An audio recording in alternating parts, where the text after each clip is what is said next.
Biri varmış, biri yokmuş. 1922-ci ildə bir qadın doğum həkimi doğuşu asanlaşdırmaq üçün doğuş maşalarından istifadə etməyə başlamışdır. Bəli, bir gün uzaq kəndlərin birində bu həkimi doğuşa çağırırlar və həkim öz alətlərini götürərək bu kəndə yollanır. Bu zaman aşırı yağış səbəbindən həkim çox çətinliklə kəndə yetişir və kəndə çatdığında qapını açıb içəri girdiyində doğan qadını seyr etməyə başlayır. Baxır ki, qadın çox normal, sakit vəziyyətdə doğuş sancılarını çəkir. Doktor alətlərini açıb qadına yaxınlaşıb və bu maşalardan istifadə etmək istədikdə qadın əli ilə göstəriş verərək ona yaxınlaşmamağını rica edir. Və bu zaman doktor kənardan doğuşu səssizcə seyr edir.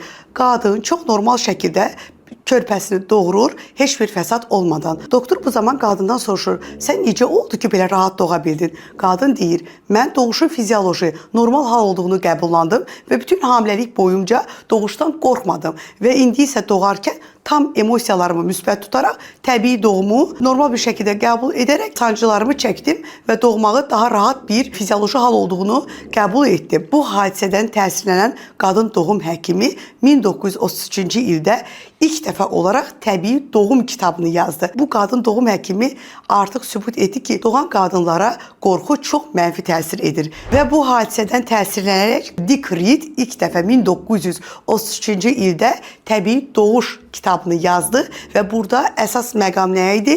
Burada əsas məqam o idi ki, hər bir hamilə qadın hamiləlik dönəmindən doğuşu tam qorxusuz və yüksək emosiyalarla qəbul etməlidir.